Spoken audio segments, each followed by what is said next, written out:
I think Abiy illee damage godhee jira na fakkaata asirratti. Sababni isaa Abiy Ahmed Shimallis Abdiisaa jechuun tokko. Habiyya san bulchaa jiru waan Abiy Ahmed hin beekne wanni Shimallis Abdiisaa godhu hin jiru kophaasa. Lakki ay amma booda yoo sun taate immoo osoo Abiy quban qabne yoo Shimallis waan dila kana godhu taate sun dubbii biraatii jechuudha. Sidii galee? So kanaaf amma akka waan Abiy Ahmed qulqulluu waan takka harkisaa dhiigas hin qabne waan takka quban qabne miskiinuma Useef irraa deemaa jiru tokko fakkaatee picture godhuun suni sirrii miti. Abiy amma dhugumaan quban qabu waan takkallee Shimallisuma Abdiisaa baatu dhumaatii dilata nagaggeessa waan jantunis no sirrii miti. Gootummaa keetiif si qudhinee jira Hangaasaa Ibrahim.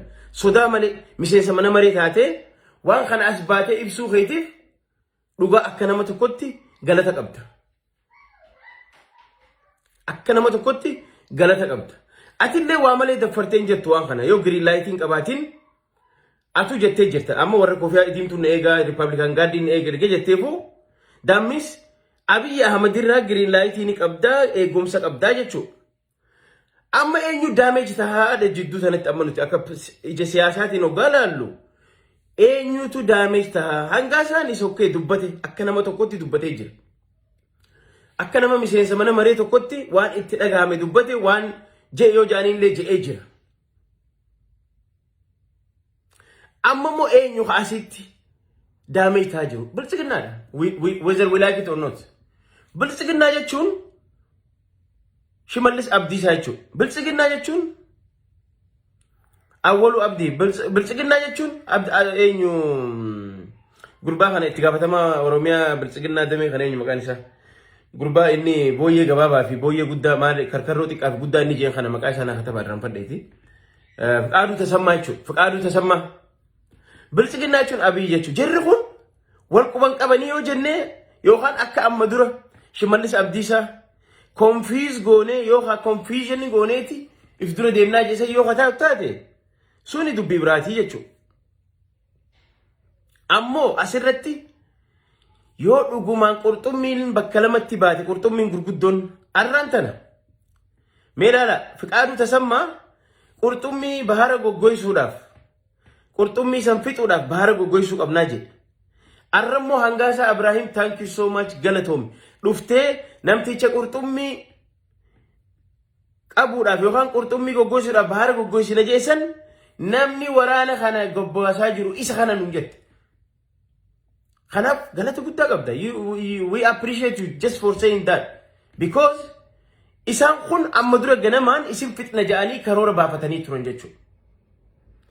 Fiqaaduu karoora baafatanii turan jechuudha. Karoora saniif immoo ragaan nama miseensa guddaa paarlaamaa keessa taa'u bilchiginnaa deeggaruu afaan isaatiin viidiyoo irratti illee arrallee nu himee jiru jechuudha. Sooka ummata keenya fixaa jiru Fiqaaduu Tasammaa Shimallis Abdiisaa faadha jechuudha. So Shimallis Abdiisaatii fi Fiqaaduu Tasammaatiif Abiy waliin beekanii hiidha our question. Wal quban qabanii egaa yoo wal quban qabaanne this is good. Yoo dhugumaan osoo Abiy quban qabaatin Shimallis Abdiisaatii fi Fiqaaduu Tasammaatiif qurxummiin gama Oromiyaa jirtu gurguddoon tun akkana lafarraa nama fixaa jirtu tun yoo dhugumaan Abiyyiin adda bahanii jiraatan taate so dhaabni bilchiginnaa bakki islaa kooriin inni hin qabu yoo tokko jara kana jara Oromiyaa irra jiru kana kanaafuu kiraa godhee jira jechuudha bilchiginnaan bakka tanatti. So asirratti ergaa hedduu agarraa jirra jechuudha.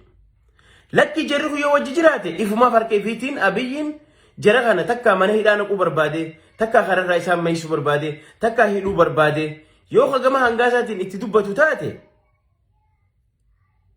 maqaa isaanii xureessee isaan kana fuudhee kaasu taate okay qurxummiin guddaan qurxummii lammaffaa nyaachuuf deemaa jechuudha. Takka weelii takka shaarkiin nyaachuuf deemaa jechuudha. Amma immoo lakki yoo isaan kanaas hin xuyne taate Abiy harkuma isaatiin daameejiif godhaa jira jechuudha. Harkuma isaatiin kiraakiif godhaa jira jechuudha paartii isaa. Caccabsaa jira jechuudha harkuma isaatiin. Yoo kanas hin godhin dhugumaan Hangaasaan gootummaadhaan as bahee dhugaa jirtu ummata Oromootiif himee jechuudha. Kanaaf Hangaasaan Ibrahim as bahee